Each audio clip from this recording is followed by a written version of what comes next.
off with me, folks, on the Boston Celtics remaining perfect on the season at 4-0 after a win over the Milwaukee Bucks, who is the second top-tier Eastern Conference contender that the Celtics have taken down so far this season in 4 games. 2 of the games were against some of the lower teams in the East, the Detroit Pistons, the Washington Wizards, but 2 of the wins are against teams that many people are saying are Boston's challengers in the East. The New York Knicks on opening night, and again tonight against Damian Lillard, against Giannis Antetokounmpo, the Celtics come out with the 11-point win. And listen, this game, as we saw the other night against Detroit, was not perfect for the Celtics all night long. They came out kind of slow. You got to give credit to Milwaukee. Whatever they were doing on defense seemed to kind of slow Boston's offense down. There wasn't as much spacing. There wasn't as much ball movement, as much body movement. But eventually, the Celtics found their way, and we're going to talk about that later in the episode. But a few things that stood out from this one, and obviously Payton Pritchard. I mean, another exceptional game. This guy is red hot from three-point range. There are not many people, if any, in the NBA right now who are hotter from long distances than him, and we're going to talk about that more in detail later in this episode. But the Celtics, in large part, won this game because of his shooting. On a night when Jason Tatum did not shoot the ball all too well, guess who did? Payton Pritchard, coming off the bench, gave the Celtics the offensive boost that they needed, and that wound up pushing them into the winner's circle, obviously, along with some other contributors along the way. But Payton Pritchard was awesome, and we're going to talk more about him later on. Another thing that we want to talk about is Jordan Walsh. How about this? Jordan Walsh getting a call out of nowhere, to many people's surprise, to check into the game in the first quarter of tonight's game against Milwaukee. Did you expect it? Probably not. Did I expect it? Absolutely not. I did not see that coming. But 13 minutes off the bench, comes in the first quarter, again in the second half, and made some plays. I mean, one of the key stretches of the game happened because of him. It was during an 18-2 run for the Celtics to close out the third quarter, start the fourth quarter. Energy is what he provided to the Celtics. The Celtics had a shot in transition that they missed at the basket, and Jordan Walsh came out of nowhere trying to crash the glass. Did not grab the rebound on that attempt, but he did draw a loose ball foul, which kept the ball in the Celtics' favor. And then just seconds later, after another missed shot, Walsh came in out of nowhere, tried to dunk it home on the rebound attempt, but wound up tipping it in for his only 2 points of the night. But that stretch really contributed to the crowd getting into the game, the Celtics building momentum, and eventually pulling away for the win. And a thing that stands out to me about Jordan Walsh is I haven't heard a lot of people say it, but there's one role on this team that is wide open for the taking that the Celtics had last season. And whose role was that? Oshae Brissett. He's not back with the team, but think back to last season. What do you remember about what Oshae Brissett brought to the Celtics every time he checked into the game? Every time he came onto the floor. What do you remember? Energy. He played with pure energy. And that role is wide open for someone to take in this rotation. Jordan Walsh made a claim tonight that he might be that guy. If he plays that hard, with that type of energy, making good decisions with the ball in his hand, knowing that he's got a ton of talent around him, he doesn't need to try to score, he doesn't need to try to take over offensively, and then find his way defensively and make an impact at that end, that's exactly what Oshae Brissett did last season. You've got to know your role, you've got to buy into it, and that might be it for Jordan Walsh. Do we know that he's going to be a consistent contributor to this team? No, it's too early. He wasn't that last season. He's got to prove himself. But seeing what he did tonight and bringing that energy and really playing a role in Boston building the momentum that wound up leading to the win, that's a pretty good first step in trying to cement yourself, if you're Jordan Walsh, into Boston's rotation as someone who's going to be called upon consistently to provide something very specific to the team that they need on certain nights. So that happens, and then you've got to say that there's a difference in this team this season compared to seasons past. it feels like other teams are constantly battling uphill against the Celtics. And I'm pretty sure the Milwaukee Bucks will go back into their locker room and maybe go on the bus tonight, maybe on the plane, and talk to themselves like, man, I felt like we were playing pretty good for most of that game, only hanging neck and neck with the Celtics. It's a constant uphill battle, and then at some point, boom, they hit you with a haymaker. They being the Celtics, they knock you out and pull away. What does that remind you of? I know what it reminds me of, and that is the dynasty that was the Golden State Warriors. Now, I'm not saying that this Celtics team is going to be a dynasty. All I'm saying is that that feeling of playing against the Warriors and constantly feeling like you were battling uphill. Like, I remember being at all of those games, both in Boston and in Golden State and San Francisco and Oakland, in remembering what it felt like to play against that team. You felt like you had to play perfect basketball just to be close. And that's what it feels like with this Celtics team. And again, it's early. We're only 4 games into the season. But Milwaukee just showed it again tonight.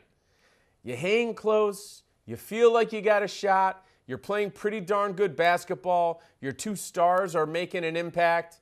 And then all of a sudden, the Celtics find their way and they're 10, 15 points ahead in an instant. That's exactly what used to happen when the Warriors were winning championship after championship. So again, we're not making predictions here. We're not saying the Celtics are going to win as many games or as many titles as those Warriors teams did.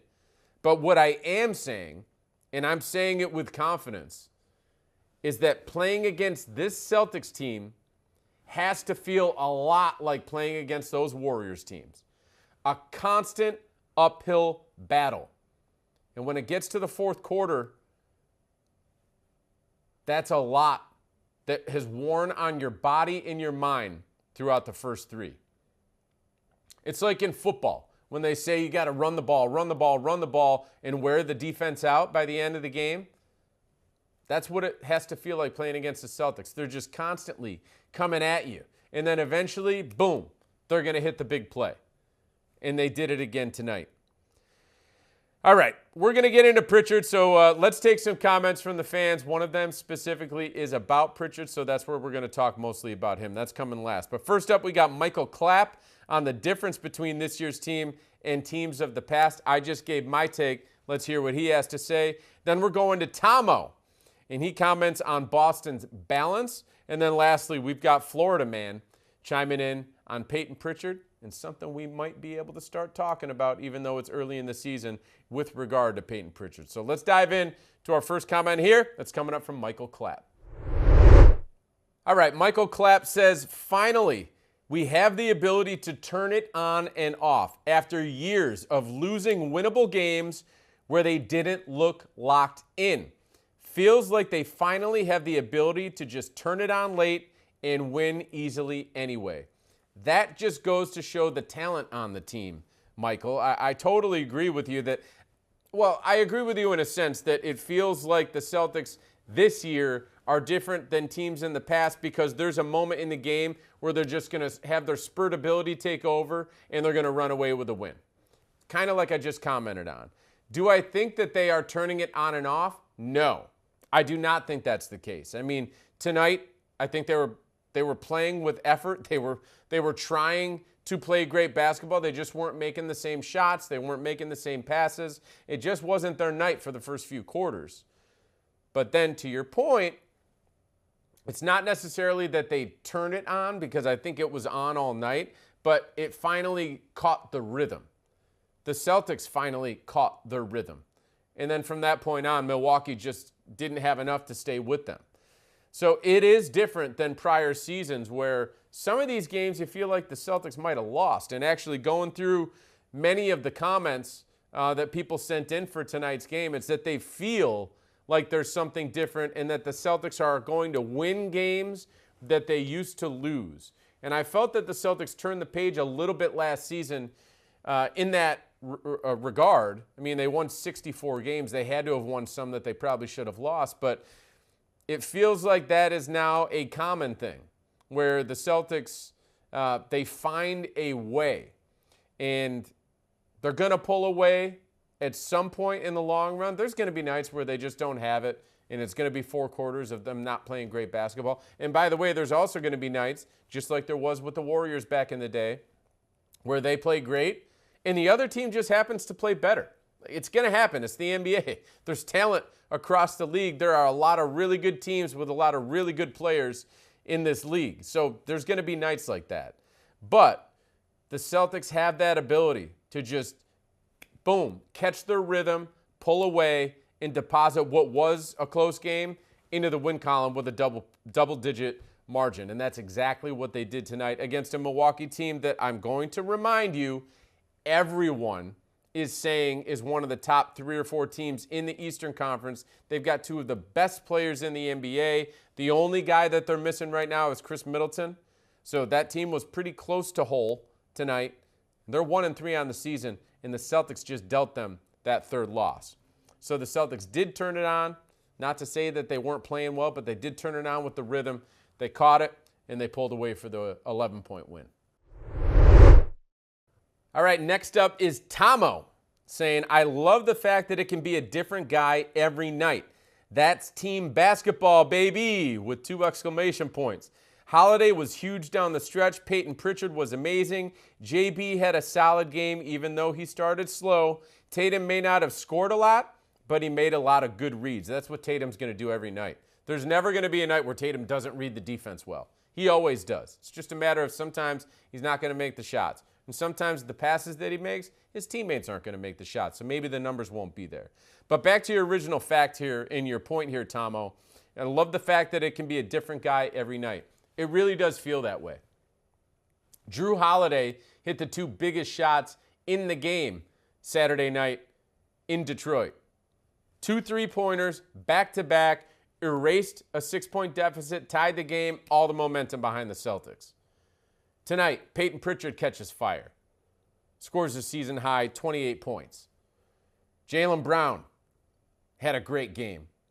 30 points, his first 30-point game of the season on 10 of 19 shooting. Jason Tatum has 237, but he was just named Eastern Conference Player of the Week. Let's keep going down the list. Derek White, we all know he can score 20-something points and take over a game at both ends of the court. Sam Hauser has not played since opening night. He's going to be a guy who impacts the offense and defense. Kristaps Porzingis, when he gets back, we all know what he can do. A dominant 7'3" presence who can post up, score on the perimeter, and be a matchup nightmare for teams when he runs a pick and pop or pick and roll with Jaylen Brown or Jason Tatum. We talked about Drew Holiday. And then Al Horford, just steady as can be all the time. Again, tonight, drains another couple 3-pointers for the Celtics. Did not miss from 3-point range and shot 4 of 5 from the field. So there is a top 8 on this team where anyone can have a great night. Anyone can take over. Just like tonight we saw. Jason Tatum shot 6 of 16 from the field, scored 15 points. You would have thought coming into this game, if that took place, Milwaukee was not only maybe going to win, but they definitely were going to be close. Well, they were for 3 quarters. And then Pritchard and the boys pulled away. Jaylen Brown and the boys pulled away. And the Celtics win by double digits. And at one point, they were up by 18. So it wasn't that close down the stretch. It's just guy after guy after guy. And again, it goes back to the original point. It feels like battling an uphill battle constantly. Because if you're not getting hit by Jason Tatum, you're getting hit by Jaylen Brown. If you're not getting hit by Jaylen Brown, you're getting hit by Drew Holiday. If you're not getting hit by Drew Holiday, it's Derek White, so on and so on and so on. There's just so much talent top to bottom. It's almost impossible to stop. There's no way all of these guys are going to be off in the same game. Maybe there might be a game where most of them are off. There's almost never going to be a night where all of them are off. So just talent top to bottom. It's really incredible to watch. And it was fun to watch tonight as the Celtics advance to 4-0. All right, our last one of the night coming in from Florida man saying hashtag PP6MOY. We all know what that means. That means hashtag Payton Pritchard, Sixth Man of the Year. And ladies and gentlemen, it is early, but we need to have the conversation because he is putting his name into that conversation right from the start of the season. Let's run through the numbers, folks. 28 points off the bench tonight for Payton Pritchard. 8 of 12 from three-point range. That ties the Boston Celtics record ever for most three-pointers made by a reserve off the bench. Ties Eddie House. Shout out Eddie House for being a guy who could come off the bench and just drain threes. Well, Payton Pritchard's that guy too. He can distribute. He can disrupt defensively.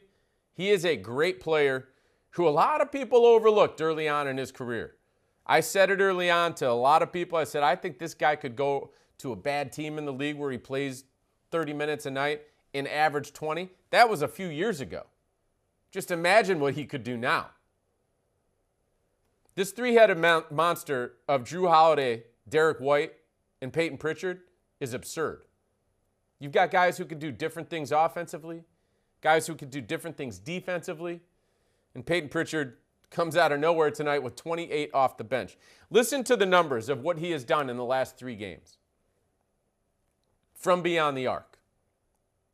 He's now 18 for 29 from three-point range over the last 3 games. 18 for 29. That's 62.1% from three-point range. There's people, and I'm not going to say any names, maybe in this game tonight, who can't do that from the free throw line. Payton Pritchard is doing it from the three-point line. 62% over 3 games. This guy is on an all-time heater right now. Hell of a way to start out the season for Payton Pritchard, huh? I mean, unbelievable. The Celtics know that they've got a weapon off the bench. They've got endless weapons in the starting lineup. They've got Sam Hauser coming back soon, another weapon off the bench. Eventually, they're going to have Kristaps Porzingis back. He's going to start, and this team is just going to get deeper and deeper and deeper. And if you ask the teams that they've played so far this season, they would probably say, that's not fair. How can that team get deeper? Well, it's going to happen. They're going to try to go 5-0 on the season, folks. Wednesday night, they are taking on the Pacers out in Indiana. That opens up what is a 4-game road trip. So the Celtics go away for a while. They've only played 2 home games this season. They're going to try to rattle off some more wins on the road and try to come home to Boston in a couple of weeks with a nice record under their feet. And they just happen to be taking on in their next home game Steve Kerr and those Golden State Warriors that I talked about. So this is all lining up perfectly. Can't wait for the Celtics to be back in town. But in the meantime, they're going out on the road and trying to grab some more wins. So Wednesday night, again, that game is against the Indiana Pacers out in Indiana. The game will be on ESPN. The game will be on NBC Sports Boston. And then we will be right here after the game with our Sound Off post-game show. And I can't wait to take your comments after that one. Make sure that you subscribe if you're watching this on YouTube. And then for everyone who's been getting these audio episodes and podcasts through the View from the Rafters feed, you got to go over and search for Sound Off with the Boston Celtics on your favorite podcast platform. Make sure you click subscribe. All right, that's it for tonight. We'll see you Wednesday. Until then, 4-0 for the Celtics. Looking forward to having another Wednesday night.